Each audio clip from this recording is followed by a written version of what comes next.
Bagaimana kabar kalian hari ini? Insya Allah semuanya dalam keadaan sehat walafiat ya. Amin, amin ya robbal alamin.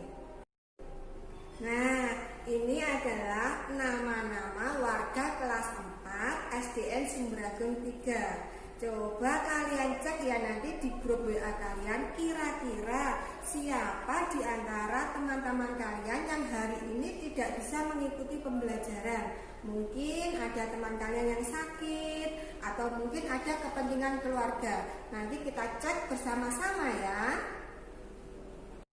Baiklah anak-anak, hari ini kita akan belajar tema 1, indahnya kebersamaan.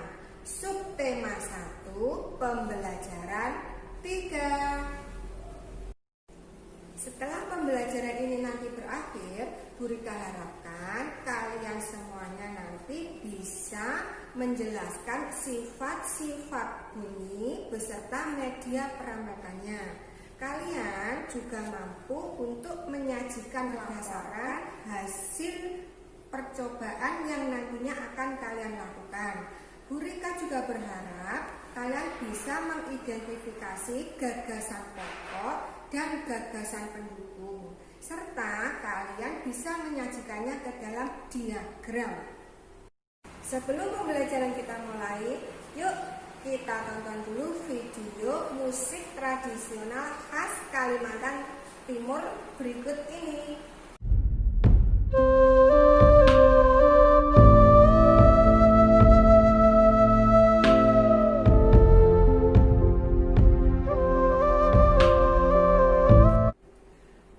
Sungguh merdu kan suara musik tradisional khas Kalimantan Timur tadi? Bagaimana sih suara itu bisa sampai ke telinga kita? Bunyi berasal dari benda-benda yang bergetar. Benda-benda yang bergetar dan menghasilkan bunyi disebut dengan sumber bunyi. Lalu, bagaimana cara benda menghasilkan bunyi? Cara benda menghasilkan bunyi. Suara kakak akan menyebabkan kaleng dan senar bergetar. Getaran dari suatu benda akan mengakibatkan udara di sekitarnya bergetar. Udara itu akan merambatkan bunyi sampai ke telinga kita. Saat itulah kita mendengar bunyi atau suara. Sebelum kita pelajari lebih lanjut tentang sifat-sifat bunyi, mari kita lakukan percobaan agar kita semuanya lebih paham mengenai materi bunyi. Percobaan pertama. Tujuan dari percobaan ini adalah untuk mengidentifikasi bunyi melalui udara. Alatnya apa saja? Kalian cukup membutuhkan selang plastik saja. Langkah kerjanya adalah kamu cukup memegang ujung selang, kemudian temanmu yang satunya memegang ujung selang yang lainnya. Kemudian mintalah temanmu untuk berbicara di ujung selang yang satunya tadi. Dengarkan pembicaraan dari temanmu. Terdengar apa tidak? Setelah itu kalian catat hasilnya. Percobaan kedua. Tujuan dari percobaan ini adalah untuk mengidentifikasi sifat bunyi melalui benda padat. Alat yang dibutuhkan adalah 2 gelas plastik dan benang. Langkah kerjanya, kamu cukup menghubungkan 2 gelas plastik tersebut dengan salah satu benang. Setelah itu, pegang ujung benang dengan gelas plastik di telingamu. Kemudian mintalah temanmu berbicara pada ujung benang yang satunya. Dengarkan perkataan temanmu melalui ujung benang yang satunya. Catat apa pembicaraan temanmu, kemudian tulis hasilnya. Percobaan ketiga. Tujuan dari percobaan ini adalah untuk mengidentifikasi sifat bunyi melalui benda cair. Alat yang dibutuhkan adalah 1 ember besar, kemudian 1 corong, dan batu. Langkah kerjanya adalah kalian isi ember dengan air. Kemudian masukkan corong ke dalam ember tadi. Ketuk-ketuk embernya dengan batu. Dengarkan apakah suara dari ketukan itu terdengar. Kemudian catatlah hasilnya. Nah anak-anak, dari sini dapat kita simpulkan bahwa sifat-sifat bunyi itu ada 3. Yang pertama adalah bunyi dapat merambat melalui benda gas atau udara. Yang kedua adalah bunyi dapat merambat melalui benda padat.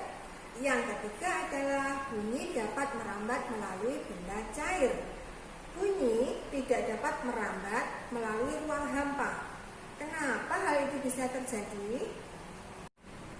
Ruang hampa adalah ruang yang tidak memiliki udara melalui partikel lain di dalamnya, sehingga bunyi tidak bisa merambat.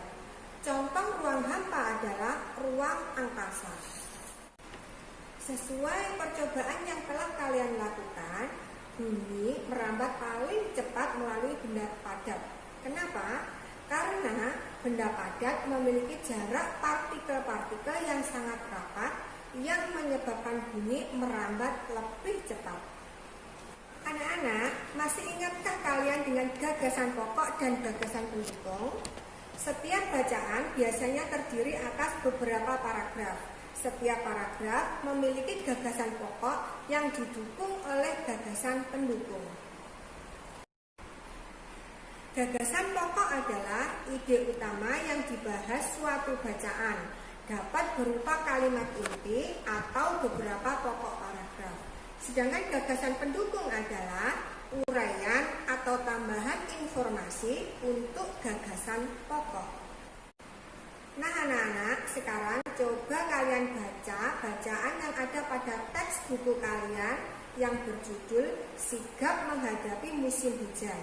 Setelah itu, kalian coba cari gagasan pokok dan gagasan pendukung dari setiap paragraf. Kalian tuliskan ke dalam diagram yang ada pada buku kalian. Berikut adalah bacaan tentang sigap menghadapi musim hujan. Anak-anak, sekarang coba kalian kerjakan evaluasi yang ada pada link berikut ini untuk mengukur kemampuan kalian. Alhamdulillah, demikianlah pembelajaran kita hari ini. Sebagai bahan refleksi, apa yang kalian pelajari dari kegiatan kita hari ini?